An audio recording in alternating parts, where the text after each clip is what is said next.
assalamu aleykum wa rahmatullahi wa barakatuhu. Bandiraɓe sehilaɓe, ko salminde on e juurade on, yafnade goto kala e mon e wiide alhamdulillah.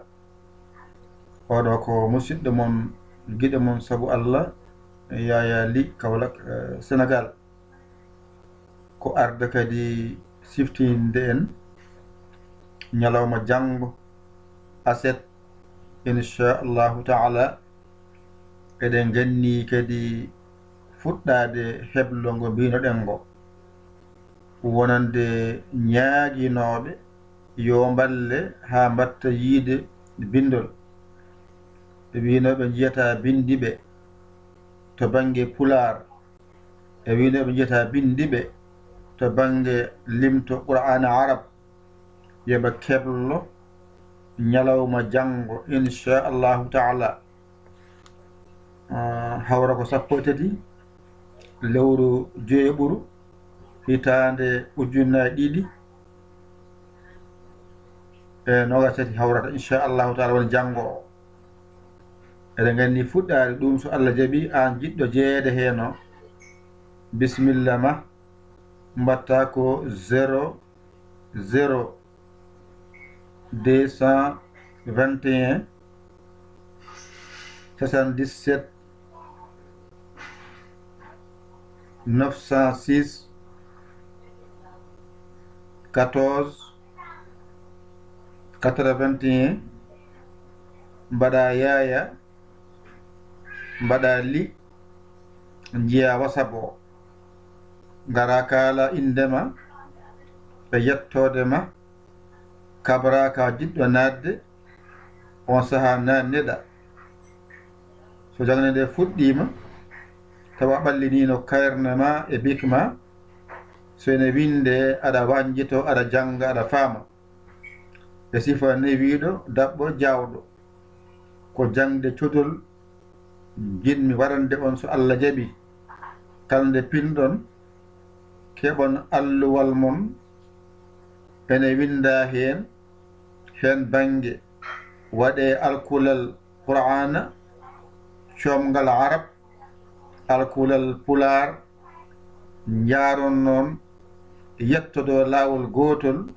Hankadi wono on gandi alkule qur'ana arab, on gandi alkule pular, kala ko windoya tawa oɗon jiya oɗon mbawa jangude. Sabu mbino on alkule qur'ana arab yaltani karfeje 28 jangeteɗe. Heddo noon so adima no windorto, so woni hakkunde bindol no windorto, so woni sara bindol no windorto, so serindima no windorto. ɗo woni jangde mon nde yin waɗande on ha ganduɗon noon e sifa dabbo. So timmi tan deftere nde qur'ana dow ha less, kala ko jiiɗa e ma limtu. So mosoyama kadi ma hollire no pamirta ko yaawi qur'ana o dow ha less, kala ko timɗa hen ma waw. Waɗe e ekkoji no waɗa famira no rendidirte ha mbawa rendinde ma waɗo e hen to banggue qur'ana o, to banggue pular o fof ma aroy. Kono noon ko jam jaraton mbason heppude e heñade jangde namdi ko jam tawde koye golle gonɗon. So mbiyoɗa mbaɗa jangde yahawde kadi waɗa bindi kewɗi kadi tampina ɗon. Ɗum saabi mbaɗa tan jam seeɗa janga, mbawa ɗiggina, dawa e dawi ma. Garta tawa ɗon ne fewna ha feewi, ƴetta kuɗol ma e karne ma, mbañutoɗa janga, ɗiggina law, kippa karne ma, jahaji ma. Ko ɗum jinmi. Ɗum noon wadde nden jinguen ɗum goto kala waɗa hen jungo muɗum, wasa wiide on jarama jokke golle, min beltima tan haala ɗon yahata. ko jokken golle heddi hen kadi oɗon balle oɗon jingane jingue oɗon gandi courant o wifi o on jeeya ɗum ko ma ɗum yoɓe nde wawa wonde sabu ko addata ɗum ko ha yetto on ko oɗon majjani ɗum noon wadde so goto fof heedi banque komo janggo addu mbiyami wawami ala yahata nden hoto yow ƴettu jungo ma mbaɗa e poche ma guitta ko mbawɗa ko nulda e numéro he 00221 77 906 14 81 mbaɗa hen yetto en waɗe keese duusa golle men jahoje ɗe ko golle pina subaka dawa e dawi ma keɓa kalma mbaɗa e poche ma gaɗa mbiya on jarama jokke golle nannaki famnaki kadi kanko mbaɗo ɗum o kono ma o way ko neɗɗo ko ñaamo ko jarowo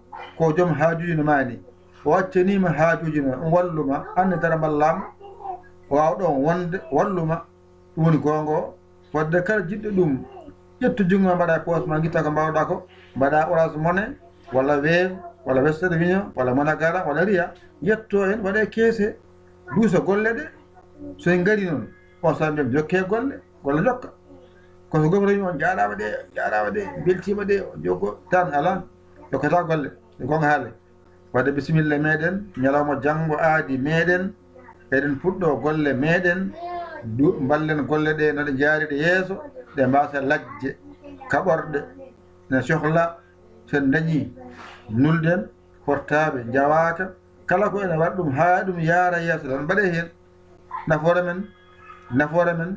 nafoore men ko musidɗo mon guiɗo mon saabu Allah Yaya Ly kola Sénégal alhamdulillahi bil alamina bisimilla men aadi men janggo so Allah jaaɓi en kawra e janggo amin